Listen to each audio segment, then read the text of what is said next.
முக்காவாசி வாக்குறுதிகளை கூட நிறைவேற்றாம எல்லாத்தையும் நிறைவேற்றிட்டோம்னு இப்படி கொஞ்சம் கூட மனசாட்சியே இல்லாம இப்படி கதை விடுறீங்களே மைடியர். வேணாம் வேணாம் வேணாம் வேணாம். உங்களுக்கு தான் ஆசையா பாசமா கூப்பிட்டா பிடிக்க மாட்டேங்குது. இப்படி கதை விடுறீங்களே மைடியர் சிஎம் சார். சரி, பாஜக அரசு தான் நமக்கு துரோகம் செய்யறாங்கன்னு பார்த்தா இங்க திமுக அரசு நம்மள நம்ப வச்சு ஏமாத்திக்கிட்டு இருக்கிறாங்க.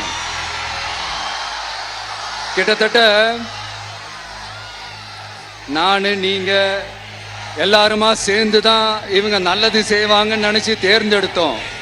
ஆனா நீங்க பாத்தீங்கன்னா thank you, I love you, thank you thank you thank you. நீங்க பாத்தீங்கன்னா ஒரு 505 தேர்தல் வாக்குறுதிகளை நமக்கு தமிழ்நாட்டு மக்களுக்கு கொடுத்தாங்க. அதுல எத்தனை வாக்குறுதிகளை இந்த திமுக கவர்மெண்ட் நிறைவேற்றிருக்கு?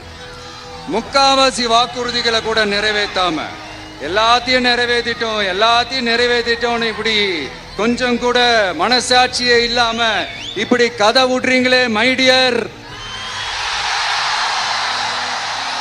வேணாம் வேணாம் வேணாம் வேணாம்.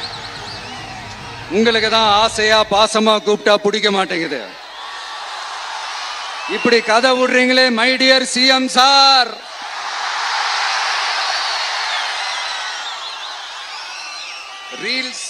ரீல்ஸ் வேற, ரியாலிட்டி வேற நீங்களே சொல்லிட்டு இப்ப நீங்க விடுறது அம்பட்டும் ரீல்ஸ் தான். அதுல எல்லாம் பாதியில அருந்தும் போயிடுச்சு.